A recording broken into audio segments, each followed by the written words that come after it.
Donc, en conclusion, moi, je voudrais revenir un peu sur ma présentation de départ et vous dire que vous avez bien compris qu'on se situe dans une logique qui date en fait de 2008, puisque de mon côté, je me suis retrouvé conseiller municipal d'opposition et j'ai essayé de vous démontrer que j'étais aussi conseiller municipal de proposition. Ceux qui m'ont rejoint du MODEM se sont aussi trouvés, eux, sur le banc de la route en 2008, et on a essayé de garder une certaine cohérence dans la démarche et dans l'approche. Il y a certains points sur lesquels on est tout à fait en phase avec ce qui a pu être fait, mais il y a des points sur lesquels, franchement, on ne peut plus accepter le mode de gouvernance ou le mode de gestion qui est mis en place sur la vie de nos gens.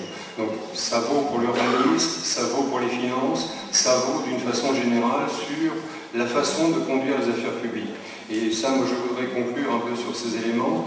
Je crois que ce qui est important, c'est effectivement d'avoir à la tête de la mairie une équipe, parce que ce n'est pas une personne qui peut gérer une ville, il faut que ce soit une équipe, des gens qui aient des compétences, des gens qui aient des convictions, et des gens qui assurent un mode de pilotage et de transparence qui vous permettent à vous tous de vérifier que ce qu'on dit, on le tient. Et c'est ça qu'on va essayer, nous, de vous proposer. C'est un projet, et c'est pour ça qu'on a signé la charte anticorps, un projet qui vous garantisse que ce qu'on avance, on essaiera de le tenir. Et si on ne le tient pas, on sera redevable devant vous, et on devra rendre des comptes et vous expliquer pourquoi.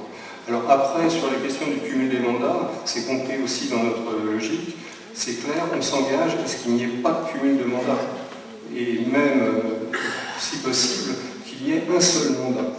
Je crois que c'est beaucoup plus sain qu'il y ait effectivement un renouvellement régulièrement des instances municipales, ce qui permet effectivement d'assurer une certaine fluidité dans la gestion des affaires et d'éviter après la tentation en fait de faire de la boule de neige et de reporter les problèmes.